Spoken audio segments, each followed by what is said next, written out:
अष्ट सिद्धि नौ निधि के दाता असबरदीन जानकी माता। तो ये बात तो हम सभी जानते हैं कि हनुमान जी को 8 सिद्धियां और 9 निधियां प्राप्त थी।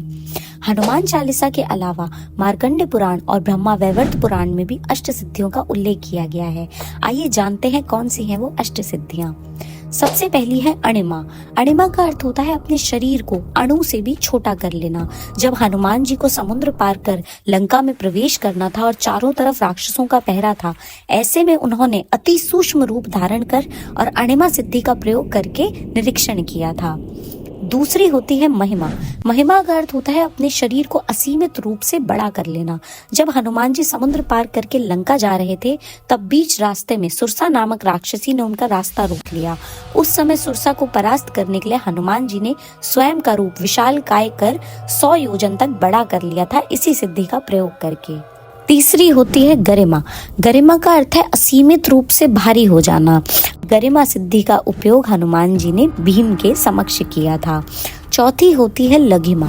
लघिमा का अर्थ है लगभग भार रहित हो जाना, मतलब बहुत ही हल्का हो जाना।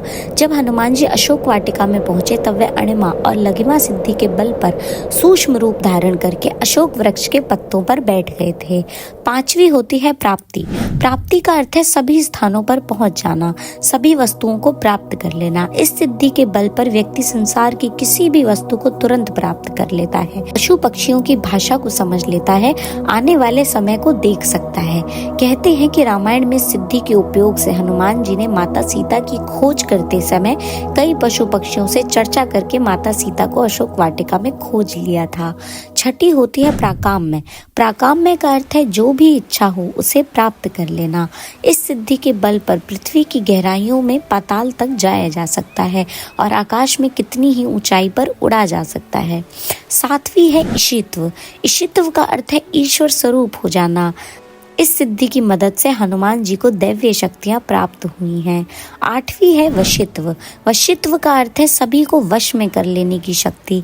इस सिद्धि के प्रभाव से ही हनुमान जी जितेंद्रिय हैं और उन्होंने अपने मन पर नियंत्रण रखा हुआ है।